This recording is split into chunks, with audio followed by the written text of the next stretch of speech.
ಮಹಾಕುಂಭಮೇಳ. ಈ ಮಹಾಕುಂಭಮೇಳ 144 ವರ್ಷಕ್ಕೊಮ್ಮೆ ನಡೆಯುತ್ತದೆ. ಇದನ್ನು ಏಕೆ ಆಚರಿಸುತ್ತಾರೆ, ಏನು ಕಾರಣ ಎಂದು ಹೇಳುವುದಾದರೆ, ಒಮ್ಮೆ ದುರ್ವಾಸ ಮುನಿಗಳು ಇಂದ್ರನ ಪೂಜೆಯನ್ನು ಮಾಡುತ್ತಿದ್ದರು. ಪೂಜೆ ಮಾಡುವಾಗ ಇಂದ್ರನಿಗೆ ಮಾಲೆಯನ್ನು ಹಾಕುತ್ತಾರೆ. ಇಂದ್ರನು ಅದನ್ನು ತೆಗೆದು ತನ್ನ ಐರಾವತಕ್ಕೆ ಹಾಕುತ್ತಾರೆ. ಐರಾವತ ಆ ಮಾಲೆಯನ್ನು ತೆಗೆದು ಕೆಳಕ್ಕೆ ಹಾಕುತ್ತದೆ. ದುರ್ವಾಸ ಮುನಿಗಳು ಕೋಪಗೊಂಡು ಶಾಪವನ್ನು ನೀಡುತ್ತಾರೆ, ಇಂದ್ರನ ಎಲ್ಲ ಶಕ್ತಿ ಪಾತಾಳದಲ್ಲಿ ಹೋಗಲಿ ಎಂದು. ಆಗ ಈ ಸಮುದ್ರ ಮಂಥನ ಮಾಡುವ ಸಂದರ್ಭ ಹುಟ್ಟಿಕೊಳ್ಳುತ್ತದೆ. ಆಗ ವಿಷ್ಣು ಕೂರ್ಮ ಅವತಾರ ತಾಳಿ ದೇವ ದಾನವರು ಕೂಡಿ ಸಮುದ್ರ ಮಂಥನ ಮಾಡುತ್ತಾರೆ. ಆಗ ಸಮುದ್ರ ಮಂಥನದಲ್ಲಿ ಹುಟ್ಟಿಕೊಂಡ ಅಮೃತ ಕಲಶವು ದಾನವರಿಗೆ ಸಿಗಬಾರದೆಂದು ಇಂದ್ರನ ಮಗನು ಅಮೃತ ಕಲಶವನ್ನು ತೆಗೆದುಕೊಂಡು ಹೋಗುವಾಗ ಅಮೃತದ ಹನಿಗಳು ಈ 4 ಕಡೆ ಬೀಳುತ್ತದೆ.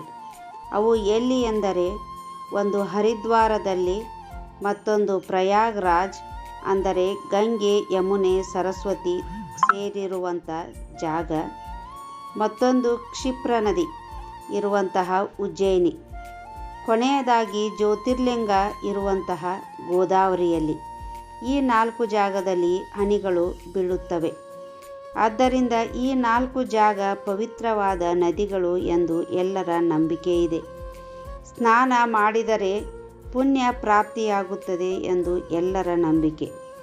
ದೇಶ ವಿದೇಶಗಳಿಂದ ಬಂದು ಇಲ್ಲಿ ಬ್ರಾಹ್ಮಿ ಮುಹೂರ್ತದಲ್ಲಿ ಸ್ನಾನ ಮಾಡುತ್ತಾರೆ. ಕುಂಭಮೇಳ 4 ವಿಧವಾಗಿ ಆಚರಿಸುತ್ತಾರೆ.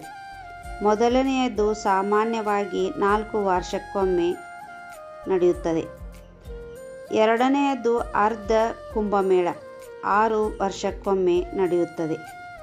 ಮೂರನೆಯದು ಪೂರ್ಣ ಕುಂಭಮೇಳ, ಇದು 12 ವರ್ಷಕ್ಕೊಮ್ಮೆ ನಡೆಯುತ್ತದೆ. ನಾಲ್ಕನೆಯದು ಮಹಾಕುಂಭಮೇಳ, ಇದು 144 ವರ್ಷಕ್ಕೊಮ್ಮೆ ನಡೆಯುತ್ತದೆ.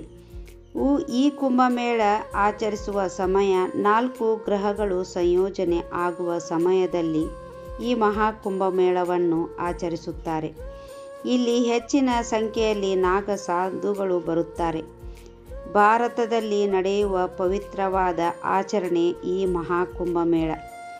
ಇಂತಹ ಆಚರಣೆಯಲ್ಲಿ ಭಾಗವಹಿಸೋಣ. ನಮ್ಮ ಭಾರತದ ಸಂಸ್ಕೃತಿ ಧರ್ಮವನ್ನು ಉಳಿಸೋಣ. ನಮಗೆ ಹೋಗುವುದಕ್ಕೆ ಆಗದಿದ್ದರೂ ಇದರ ಮಹತ್ವವನ್ನು ತಿಳಿದುಕೊಳ್ಳೋಣ.